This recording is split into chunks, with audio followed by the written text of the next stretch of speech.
Dr. Michael Chen, 48, had been tracking the silverback's family for 9 months when he heard the silence. The group of 8 gorillas, usually filled with grunts and movement, had stopped. Not rested, stopped. Michael froze on the narrow trail. 20 years studying primates had taught him to read forest language. This silence meant crisis. He moved forward carefully through the dense understory. His guide, Samuel, moved ahead, equally aware that something fundamental had shifted. The family was 50 meters ahead when they saw the first sign. A young male positioned at the forest edge. A sentinel. The silverback rarely left such obvious guards unless the threat inside the group was greater than outside. The youngest gorillas appeared 3 juveniles, clustered together, listless. Behind them, 2 females moved in coordinated positions, their body language tense. And then he saw her. The mother was barely visible behind a massive fallen log. Her posture was wrong. This female sat like she was bearing weight she couldn't set down. "Jambo," Samuel whispered. The group's secondary female, estimated at 12 years old. Michael raised his binoculars.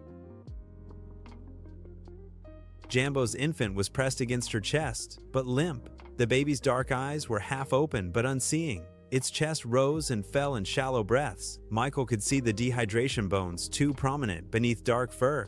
The infant was dying. Jambo's expression conveyed maternal desperation. Her eyes were locked on her baby's face. Her massive hand cradled the infant with infinite gentleness. Her free arm encircled the log, a warning. The silverback stood 20 meters away, his body between Jambo and the forest. Even at rest, he conveyed power. But this male conveyed something else: helplessness. "How long?" Michael whispered. "I saw them at dawn," Samuel replied. The baby was struggling then. Now, Michael lowered his binoculars. The implications cascaded through his mind. Infant mortality in wild gorillas was common but usually swift. The fact that the mother was still holding the body, still watching for signs of life, suggested deterioration was recent. Hours, not days. "We observe," he said. "We document. She knows her baby better than we ever could." Samuel nodded. They watched through the afternoon. Jambo never left the log. She adjusted her position occasionally to keep the infant shaded. She never looked away. Her massive frame seemed to compress, as if love itself had weight. The silverback remained standing guard. He ate nothing. He didn't rest. His eyes stayed fixed on Jambo and the infant. By 4 p.m., other family members moved closer. The matriarch sat 3 meters away. An adolescent female did the same from another angle. It was a vigil. Michael felt tears at the corners of his eyes. He blinked them back. Emotion was valid, but right now, he needed to see clearly. At 4:47 p.m., the infant's breathing stopped. One shallow breath, a pause, another shallow breath, then nothing. The tiny chest remained still. The infant was gone. Jambo's body went rigid. Then her head lowered, her forehead touching her baby's forehead. A sound emerged, not a roar, but something deeper. Grief made audible. The silverback responded immediately. He moved toward Jambo in long strides and sat beside her, extending his massive arm around both mother and child. His vocalization joined hers, creating a duet of anguish. The matriarch moved closer. Then the adolescents. 4 adults positioned around Jambo and her dead infant, creating a protective shell of family. Michael set down his camera. Some moments needed witness, not documentation.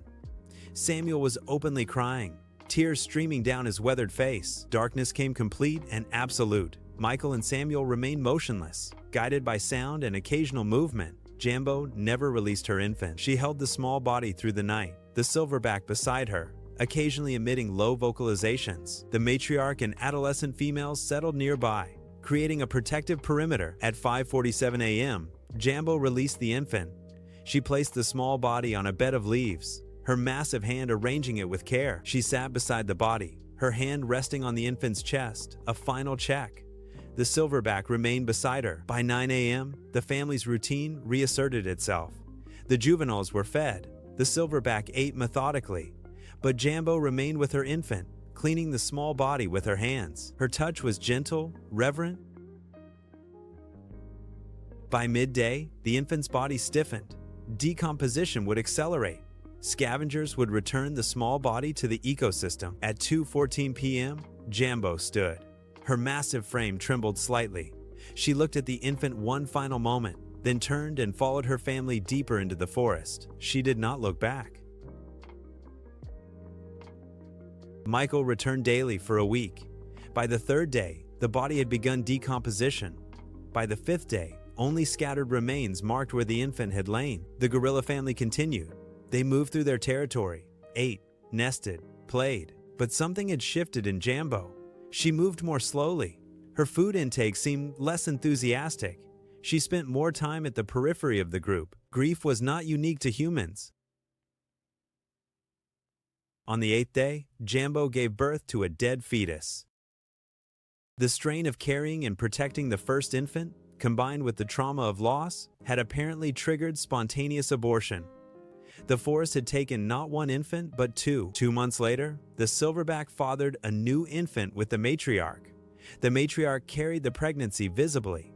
But then she suffered a respiratory infection. She recovered, but the pregnancy had been compromised. The infant was stillborn, and Jambo, who had lost her own infant, approached the matriarch.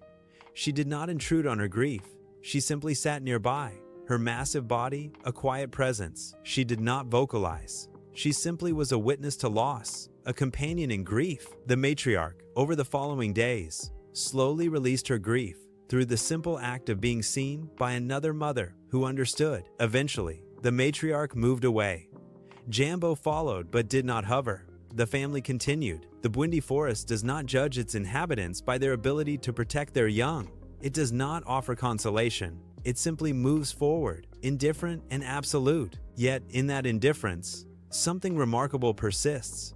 Creatures recognize suffering in others and offer presence. Not intervention, simply acknowledgement that loss is real, that grief is valid, that no one grieves alone. Jambo's infant did not survive. No amount of love could overcome biological reality. In the wild, not all young survive. Nature is not kind, it is only honest. But in Jambo's vigil, beside her dead infant, in the silverback's unwavering presence, in the matriarch's later acceptance of Jambo's quiet compassion, something profound was revealed. Love persists even facing its futility. Family means showing up when showing up cannot change the outcome. The baby did not live. The mother could not save it, but she held it through the night anyway, because that is what mothers do. In the Bwindi forest, beneath the ancient canopy, in the presence of creatures bearing emotion with dignity and grace, we see reflected something essential. We are creatures who love. And sometimes, love is the only victory that matters. Jambo continues to live in the forest. She will likely bear other infants. Some will survive, some may not. The silverback will continue to lead. The juvenile gorillas will grow and mate and create their own families. The forest continues, and in that continuation, in that defiant persistence of life, in the face of constant loss, we find the real story of the wild, not triumph, but the quiet work of living, loving, and grieving, day after day, in a world that does not care if we endure, and yet we do.